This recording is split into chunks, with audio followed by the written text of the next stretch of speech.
I want to be sure that I leave you time for your groups today, which means that I have little time to talk to you about a few things that are important. One is to just emphasize what we did this morning at the 9 o'clock service.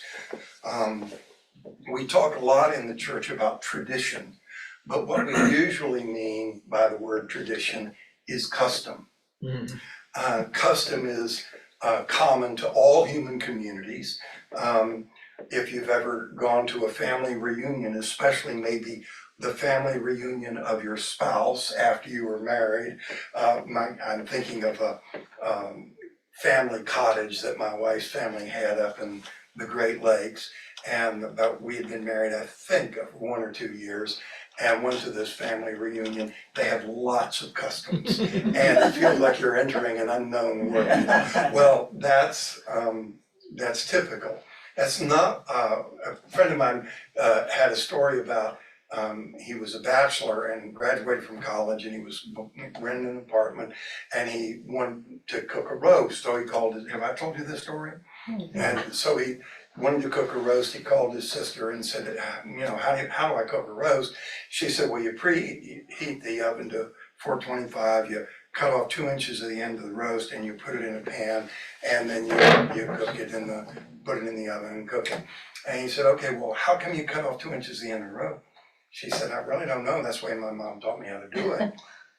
He said, okay. So he called his mother and said, well, Mom, how do you cook a roast? And she said, well, you get a pan, you cut off 2 inches of the end of the roast, you preheat the oven to 425.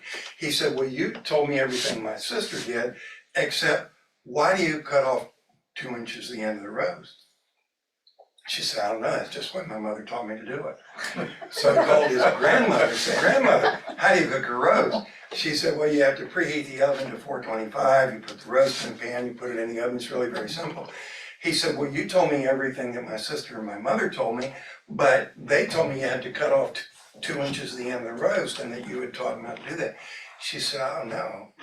She said, oh, I know. She said, I used to have a pan that was too short. So that's custom.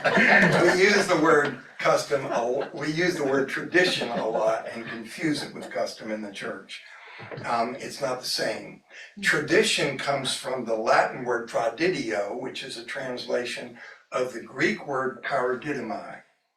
And it means literally to hand over, and it refers to a ceremony that a rabbi, when a rabbi had a student, and the student has completed his studies, he would take a scroll of the Torah and he would hand it over to the student, and that would signify that the student is now able to pass on or to hand on the scroll of the Torah and all of the lore and knowledge and wisdom of a rabbi to students of his own.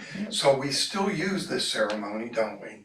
When you graduate from college, when you graduate from, you get a diploma, it's rolled up as a scroll. And so Paul uses the word twice in 1 Corinthians when he refers to the tradition.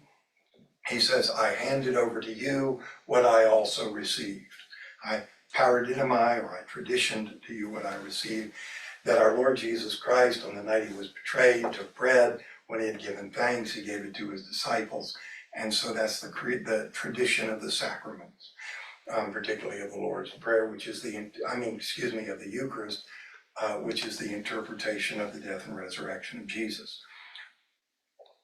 The second time he uses it is in the same book, in 1 Corinthians, when he says, I delivered over to you as of first importance what I also received, that Christ died for our sins, according to the scriptures, that he was, on the third day, he was raised from the dead, that he appeared first to Cephas, which is the Aramaic name for Peter, then to the 12, and then so forth. More than 500 at one time, and last to me, which is kind of an outline of the creed, isn't it? So the creed and the sacraments are the essence of the church's tradition. In addition to that, of course, Jesus taught his disciples how to pray, and he taught them the Lord's Prayer.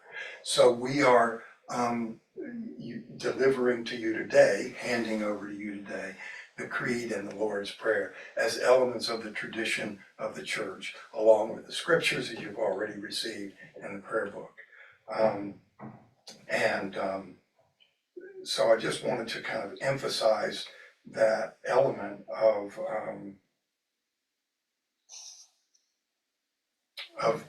what we're doing. Yes, Art. The drummer's paradiddle comes from that same root, bop, bop, bop, bop, bop, bop, bop, bop, going, and it's handing over the beat from one hand to the other. Oh, very cool. And it's called paradiddle. Paradiddle. And it means It comes, yeah, and it comes from that same Greek word. It's excellent, and it's handing over from one hand. Yeah. Very good, very good. So far in this little section that we have during Lent, I think of this, the faith-seeking journey, sometimes as we start out in the inquiry period. You've come to kind of inquire, what is this community? And we sort of meet off to the side, and we, who are you and where are you from, and introducing ourselves to each other and telling the story of the church, and as a way of introducing this community. But the community itself is sort of going about its business, not really.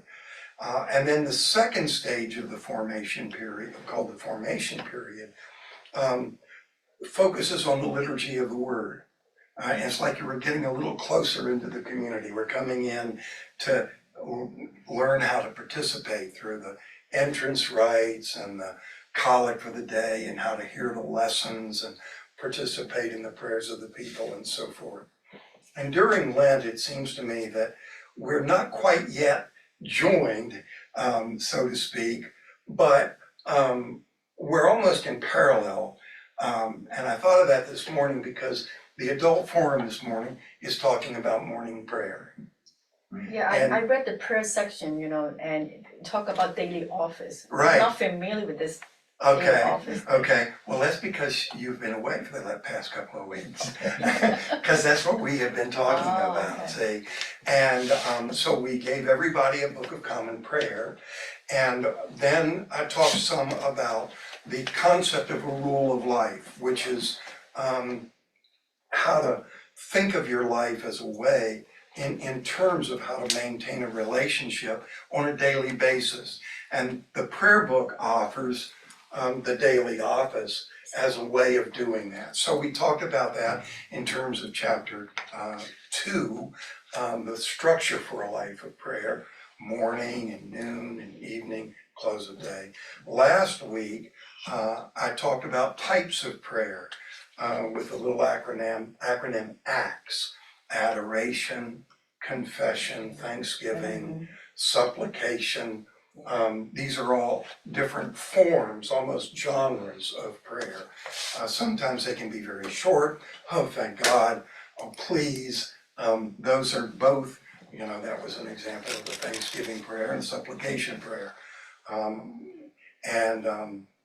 So today, we're getting a little, it's like drilling down, as they say. We're getting more and more into the center. And I want to talk a little bit about what actually goes on in prayer. What are the dynamics, the movement of prayer? And I want to begin by just affirming something that I said last week, and that is, in a way, although this is the richest tradition of Christian prayer, the whole monastic tradition of prayer comes out of this aspect of prayer that we will be talking about when we talk about dynamics. We'll talk about,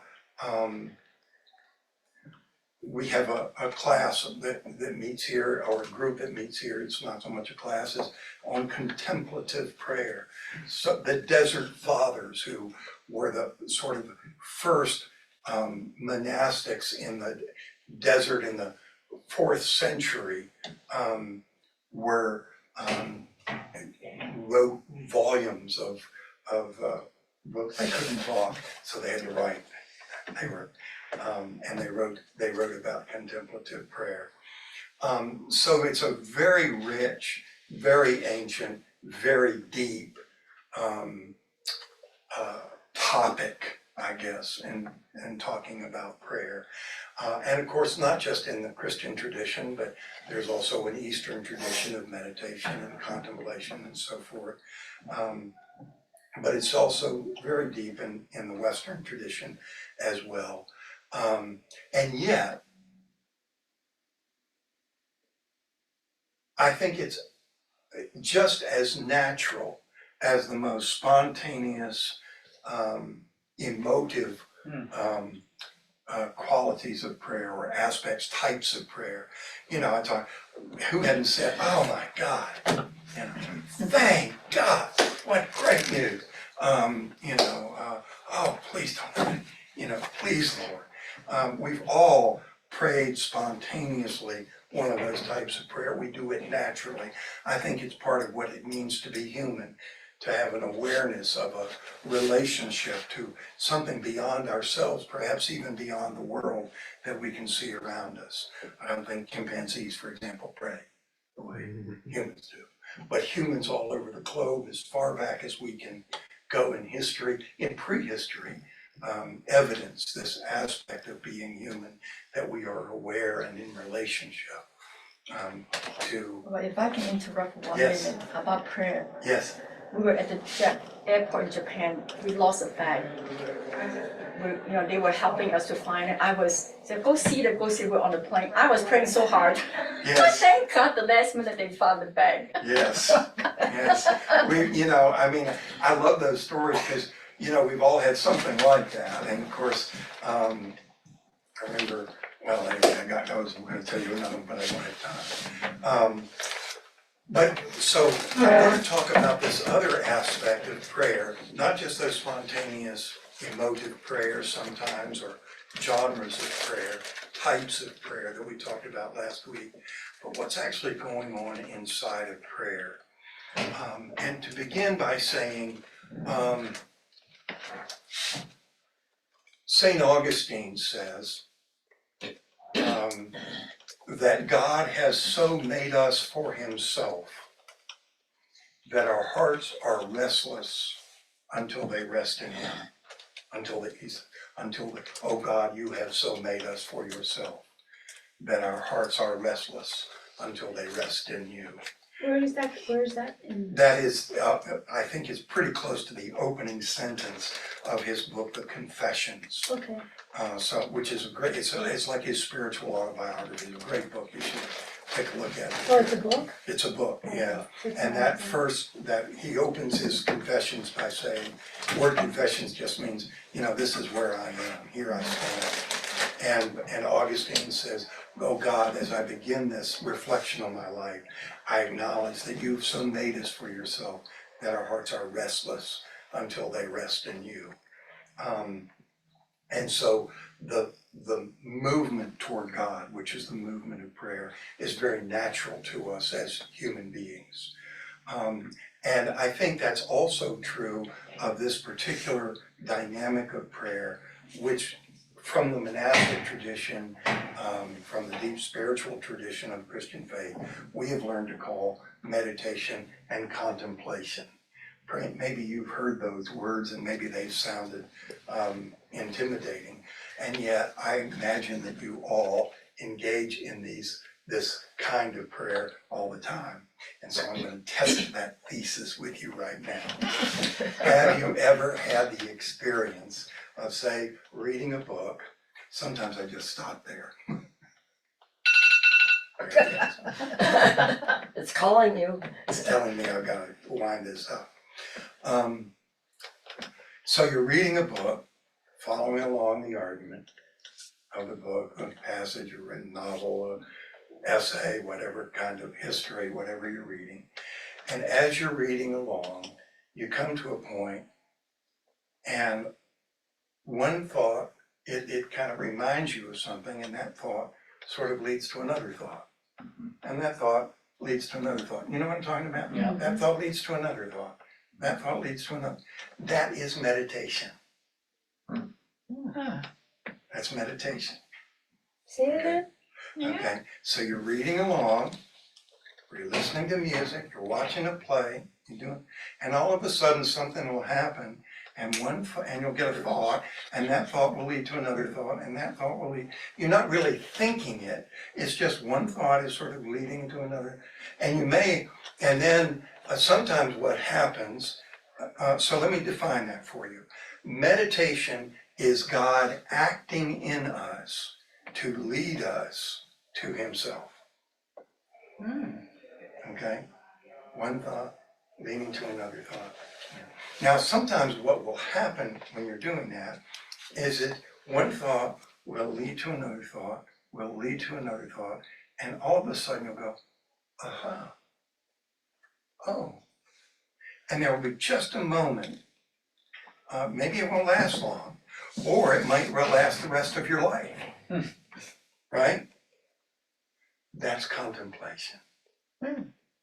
So let me define it this way, because this is the dynamics of prayer. Meditation is God acting in us to lead us to Himself. Contemplation is our being at rest in God.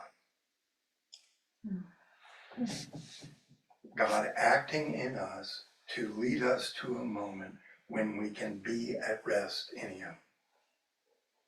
Now, as I say, you may be even listening to a sermon, say, something said, where you have a thought, and then all in one thought, and by the, and then you come back, you say, now what was he saying? I totally lost it.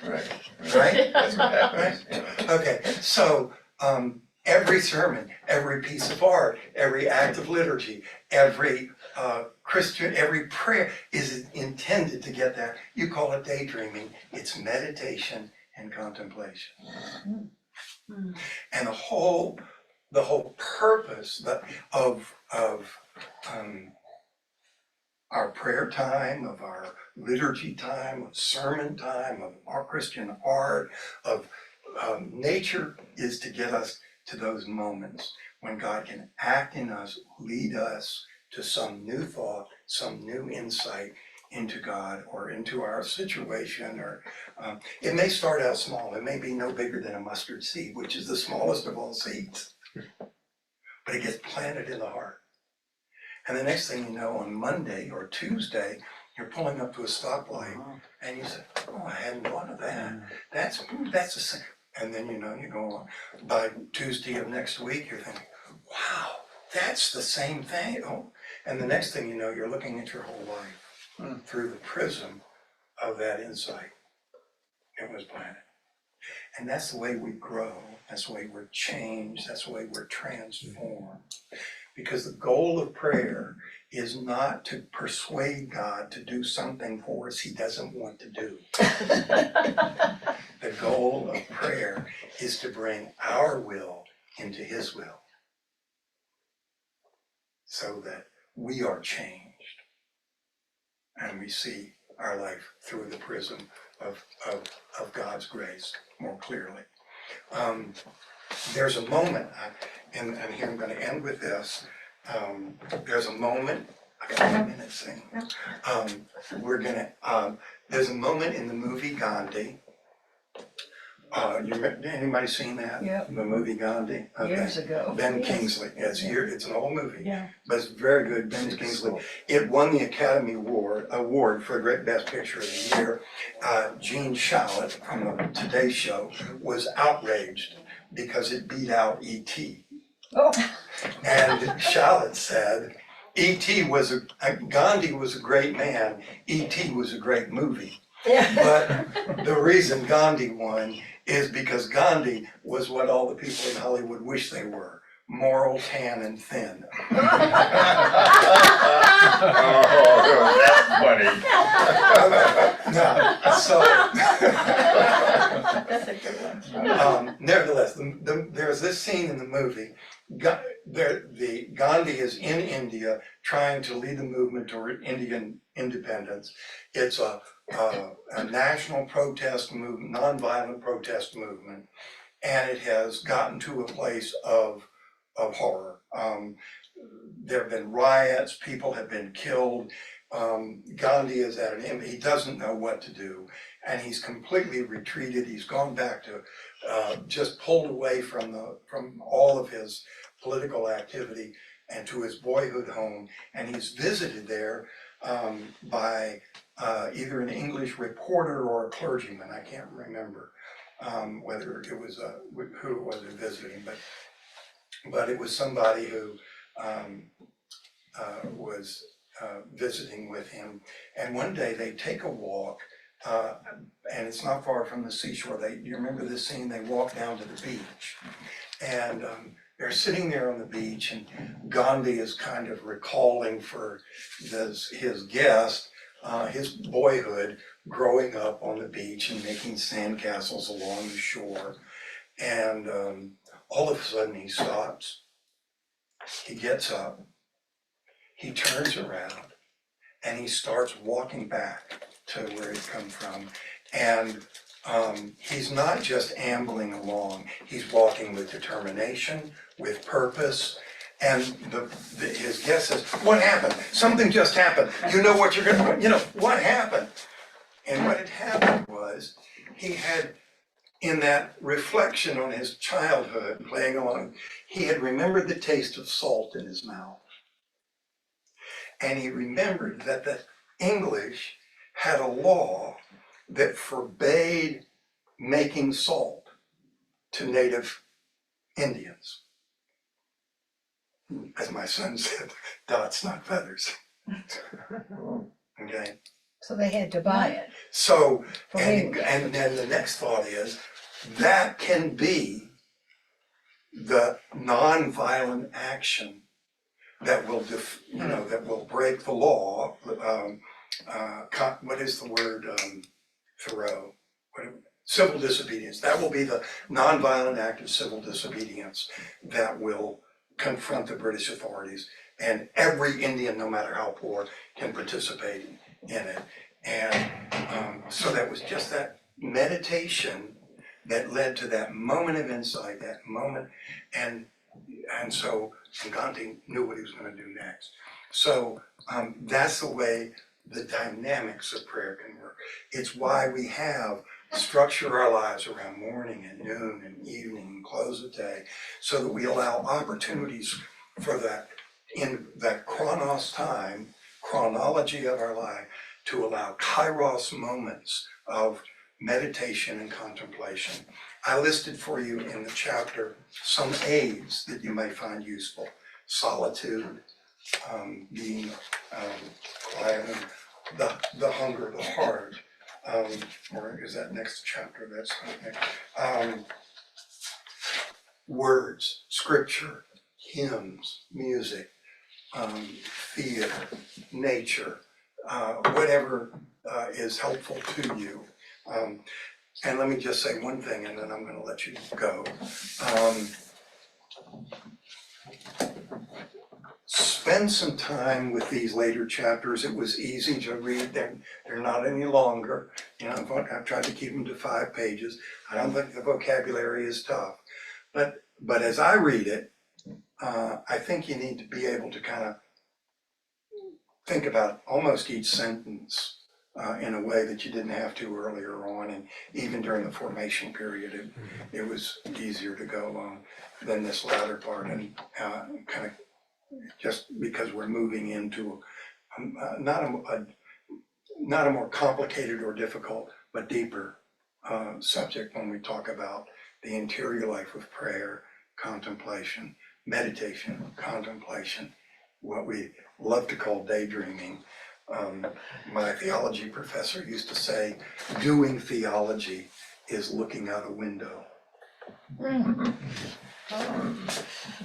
Okay, thank you guys. Enjoy Thank you. the time. Next week. Thank you, Father Steve.